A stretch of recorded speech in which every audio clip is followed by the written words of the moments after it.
Hello, West Ham Network. It's Holly, and I'm here with your Hammers headlines for today, Wednesday, the 16th of April, run in association with KUMB.com. Now, today we're spicing things up a little bit because instead of having three individual stories, we've got one main story and then we've got two categories of headline. There is too much to fit into one video, so we're switching it up. Let's get started.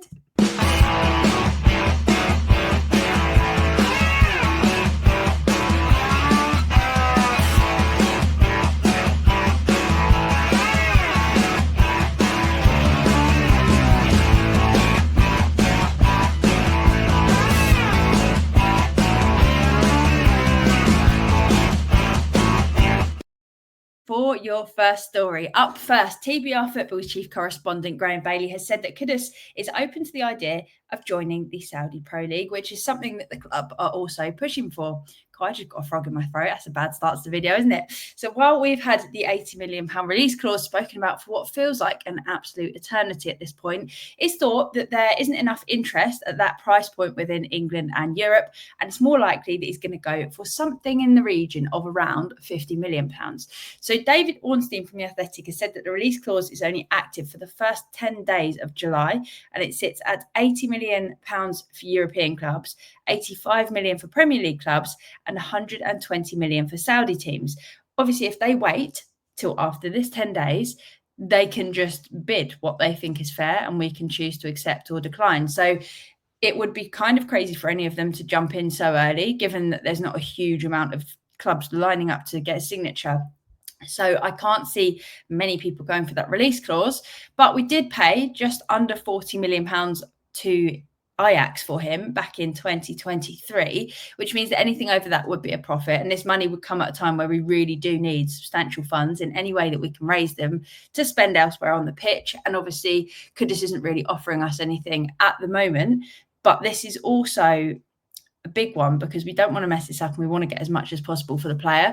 With him being open to move to the Saudi Pro League, we're going to have to wait to see whether he will be the next Premier League player to go and join John Duran and a list of players. But it could be more lucrative there than if he goes to another Premier League side. But only time is going to tell where Kudus will go. But with him being our biggest way to make money this summer, unless obviously Paqueta is found innocent and then he's sold and a club also puts a load of value in him, how much is the minimum that you think we should accept from Mohamed Kudus? That's what I want to know. So please let me know down below in that comment section. But basically, we want to get as much as possible for him because he is probably our biggest money earner this summer. And for us to have a big chunk of money to spend where we really, really need to, we need to get a good price for Mr. Mohamed Kudus. Now, for your second story, like I said, we are talking about a whole position, a whole category, rather than one individual story. So this headline is going to be about strikers because there are too many to fit into just three segments. So a name that we seem to hear more of every single day is, of course, Jonathan David. I'm sure we will no doubt hear a lot more about him during the rest of the transfer window, as we have in previous transfer windows. It's just how it works. Jonathan David time of year, isn't it? So Give Me Sport have reported that Potter is applying pressure behind the scenes to wrap up the signing of Jonathan David, but Claret and Hugh have said that Potter is stalling on a final push to make the signing. So two contradictory reports, but we'll have to see what happens there. The latest with Liam Delap is that he's got a £30 million release clause if Ipswich get relegated, which is almost certainly going to happen, but that Man United and Chelsea are now both being reported as the favourites, and this release clause is only going to work to generate more interest and make bids come in quickly. He's 22, he has scored 12 goals this season in a side that is obviously really struggling, which says a lot because when we've struggled, we've gone, oh, but that's the reason the strikers aren't scoring, because not giving them service. He's not getting great service, but he's also still managing to get goals. And it says a lot about his ability. He's young, he's talented, the future looks really bright for him. So we're interested, but it also sounds like every other Premier League side in existence will be. And when that release clause was announced a little while back, it became pretty clear that that wasn't really going to help our cause, because all it was going to do was get more clubs going, let's just bid for that release clause. And then finally, closer to home, Fulkrug's fitness is still being heavily monitored, according to Claret and Hugh. They've also said that he is still some way off being able to play a full 90. The West Ham medical team apparently don't think he can manage much more than 45 minutes at this moment in time, which is a shame because I think he's looked pretty good when he's played, particularly given the lack of playing time he's had, the terrible build-up to just actually getting to play for West Ham. He's doing really well, all things considered, but we want to see more of him. And when he has come on, he's looked a danger. He's hit the crossbar. He's looked a threat. So we'd love to see a little bit more of him. So hopefully we can get his fitness up, but it doesn't sound very promising that at the moment, 45 minutes-ish is about his limit. And now for your final story, we're going to be running through the goalkeeper news. So the Mirror have reported that we're keen to sign Liverpool's Kelleher in the summer, with Liverpool valuing the player at £20 million. Meanwhile, the Times have said that we're considering a summer move for Southampton and England keeper Ramsdale. So while Southampton haven't been good, he doesn't seem to be in a huge amount of demand either, although Man United are said to be interested as well. And usually that says quite a lot about someone's performance when you're in a team that's going down and there's not a load of clubs sniffing around. But again, a name that we are linked with. And Yahoo Sports has positioned James Trafford as a potential candidate after Newcastle have said that they're also keen to get a signature.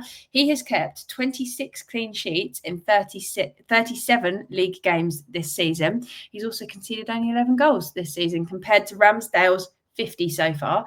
He's faced challenges, including being dropped by Vincent Kompany for the last 10 games that he had, leading to their relegation.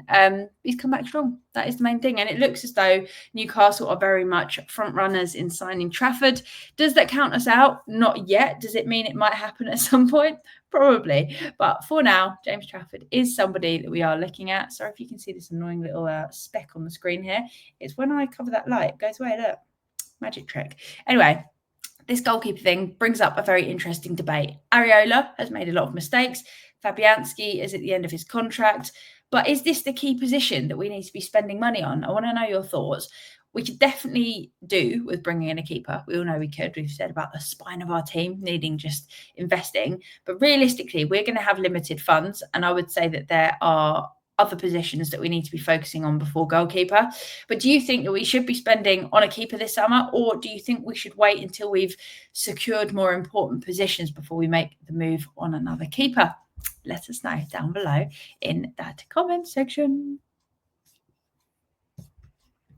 So there you have it. That's all from me for now. Those have been your Hammers headlines in association with KUMB.com. But make sure you check out the video from earlier today on everything you need to know about Football Shirt Friday, where we also discuss our favourite football kits of all time. For some of us, it's our first kits. For some of us, it's a game that we remember or a player in a particular shirt that we go, that literally brings back every memory. So we wanted to hear your thoughts on which West Ham shirt is your favourite all time. So go over to that video and go tell us over there. Don't be telling us down these comments. These comments are for your thoughts on strikers and goalkeepers and, you know, Mohamed Kudus stories. But if you haven't already, please hit that thumbs up button to support the channel and make sure you leave a comment down below with your thoughts on this video. That's all from me for now, but have an amazing day wherever you are, whatever you're doing. And as always, thank you so much as always for watching. We appreciate each and every one of you. Come on, you Irons. Irons. Irons.